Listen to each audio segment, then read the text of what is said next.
રાજકોટની Saurashtra university road પર ગત 7 નવેમ્બરે હિટ એન્ડ રનની ઘટનામાં સર્જાયેલા અકસ્માતમાં 15 વર્ષીય દીકરી ધ્રુવી કોટેચાનું ઘટના સ્થળે જ મોત નીપજ્યું હતું।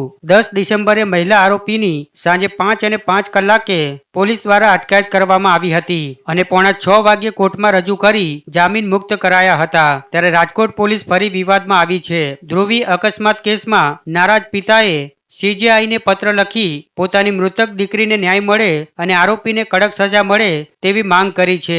મહિલા આરોપીને લાભ અપાવવા જામીન મળ્યા બાદ પોલીસે સીસીટીવી ફૂટેજ કબજે કર્યાનો તેમજ હિટ એન્ડ રનના બદલે તાત્કાલિક જામીન મળે તેવી હળવી કલમો પોલીસે લગાવી હોવાનો પત્રમાં ઉલ્લેખ કરવામાં આવ્યો છે। મારી દીકરી ધ્રુવી કોટેચા અને મારી પત્ની દર્શના કોટેચા જ્યારે સ્કૂલેથી પાછા આવી રહ્યા હતા ત્યારે પાછળથી હોન્ડા સિટી કાર કે જે પૂર ઝડપે આવી અને એમને એક્સિડન્ટ કરી અને એની ઉપરથી આખી પાસ થઈ અને 8-10 ફૂટે બ્રેક મારી અને મારી દીકરીની મૃત્યુ થઈ ગયું છે।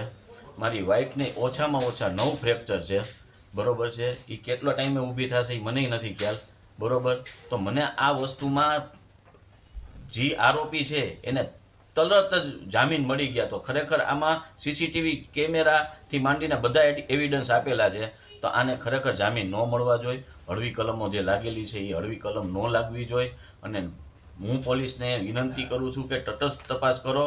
તમે કોઈ પણ જાતના પ્રેશરમાં કે કોઈ પણ વગમાં એના કાયદામાં કોઈ ફેરફાર ન કરી અને અમને છે ને વ્યવસ્થિત જે કાંઈ કાયદા મુજબની કલમો લાગતું હોય કલમ લગાડી અને અમને તટસ્થ તપાસ કરીને ન્યાય અપાવો।